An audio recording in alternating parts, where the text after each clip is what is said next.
What's up, everybody? Welcome back to Wealth Not Wait. I'm your host, as always, Joe Coizza, and in today's episode, we are talking about something that's been in the news a lot lately. That's going to be inflation. What is inflation? Why is it in the news? Why should I care? Why does it matter? Literally at all.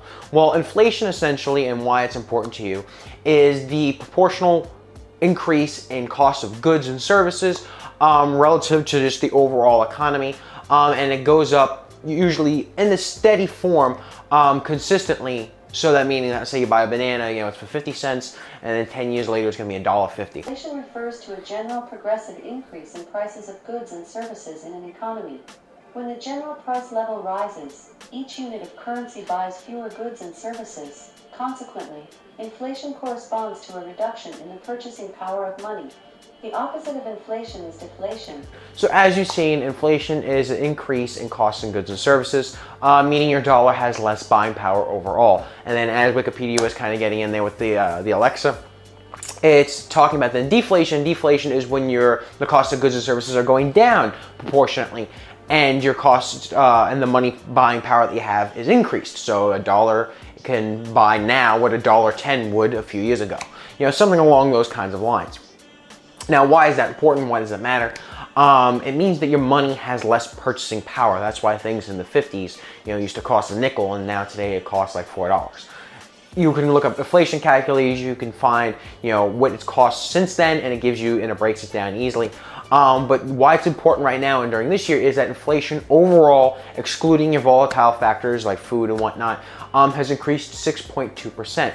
Why does that matter? Well, it's over the 5.9% that they estimated, and usually it's somewhere around 2 to 3%. So about double, at least double, of what we would expect it to be. Now, of course, with the pandemic and everything going on, an election year and a whole bunch of crap going on, the Great Resignation, there's a lot of stuff going on that obviously would affect that.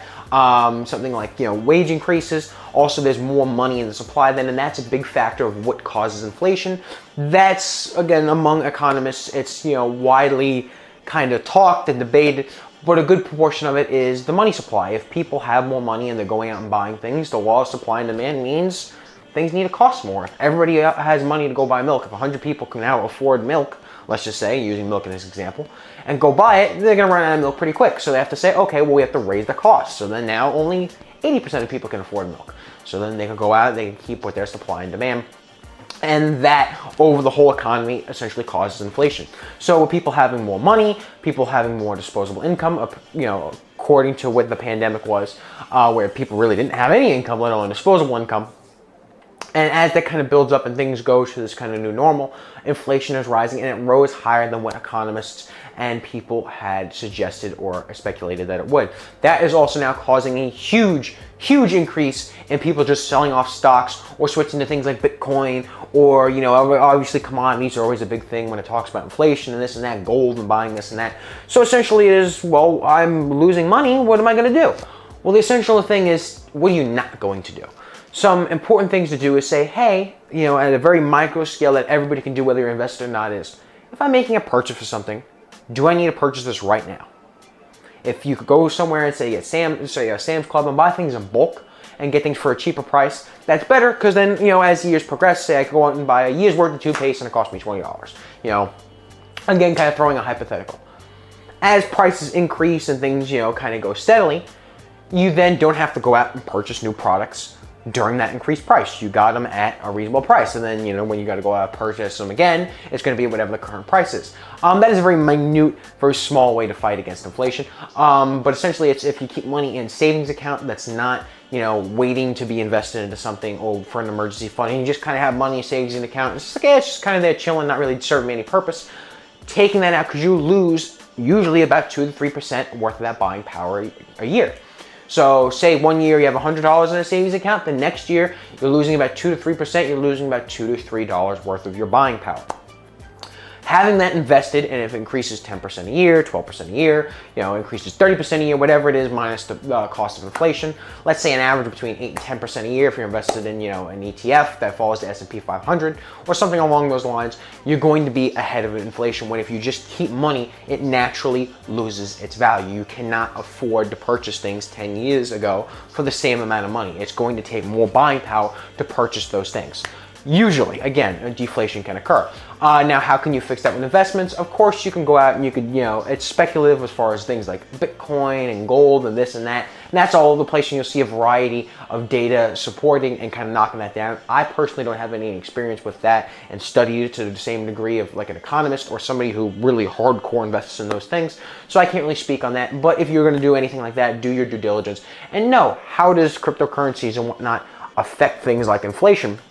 And usually it's not a huge deal, but if you're planning on investing for the long term, as value investors are, inflation can play a role because over 50 years, your money can be worth significantly less than what it is if you factor in the cost of inflation. And again, that that affects it to some degree.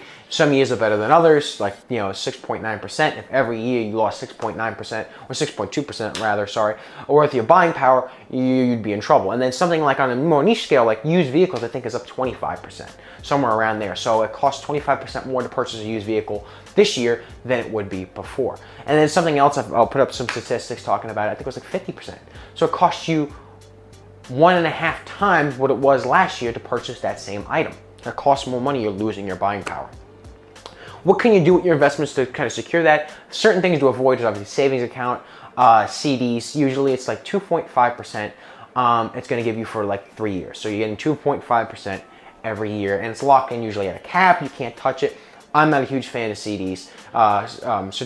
Certificates of depreciation is essentially what people call certificates of deposit is the correct name, but we call them certificates of depreciation because we're feeling the money is depreciating. You're losing more money than what you would have in doing that.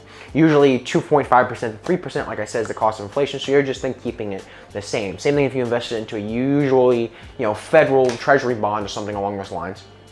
It'll invest, I think right now like 2% is occurring. So usually you'd be on par with inflation, meaning you'd have essentially the same amount of buying power you would when you took it out versus when you hadn't. And that's a way to maintain money, but obviously you want to make some money. Things like, I believe it's the security I interests, security bonds, they'll follow inflation. So it's a proportion plus inflation. There's a formula set up for it, but if inflation is unusually high, you'll get an unusually high yield. If it's unusually low, you'll get an unusually low yield, and that usually follows inflation, giving you, again, the same amount of buying power proportionately, or if not, a little bit more. So again, that's ways to stay on par with it. As far as beating inflation, usually if you invest in the same kinds of things in the same way as a value investor that I kind of talk about, is your S&P 500. 1 or 2 bad years isn't really going to kill you.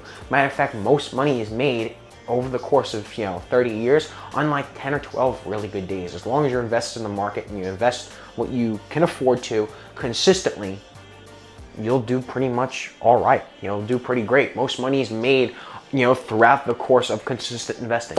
If you're flipping out now and you're moving all your money to something that's not insured, if you're not moving to something or something that is speculative rather, not very value-based, not very data-driven, something that you're just like, yes, this is a new thing. Like, just say you throw all your money in NFTs. NFTs may be a really good investment for inflation, it may not be, but if you're panicking or doing something following a market trend or a global economic trend, and you're not really looking at the data, you're just kind of following along with what it says, that's not going to be a good idea, and that's how you lose a lot of money very, very quickly. Following and just a steady value investment, I have $100 and I can invest every month. I put it in something like an S&P 500 index. It's then going to grow pretty consistently, or a mutual fund, however you set it up, or whatever your consistent, strong, data-driven, over the course of 30, 40 years, this is the value, here's how it is. Something that's very solid as an investment that you're picking. Something that jumps ups and down, very volatile or very speculative, may or may not be good for things like this. Again, I know a lot of people are rushing to different things, but just an S&P 500 index is usually a good investment to combat inflation, because if you hold it for 30 years, 1 year really isn't going to make that much of a difference. Especially then if businesses adjust and things rise and fall, you'll end up making more money than you would lose from inflation in any way. So I hope you guys like this video. I hope you learned a little bit about inflation, deflation, what is it, why is it important right now, how to combat it, and how to be prepared and not lose your purchasing power. I hope you guys like this video. Let me know, what are your favorite ways to combat inflation? And did you know about inflation or anything about it? Obviously some very basic economics, but a lot of people actually don't know about that or aren't as in-depth as they would have liked to. Let me know in the comments below. I hope you guys like this video. Make sure you like, comment, and subscribe, and we'll see you all next time. Peace.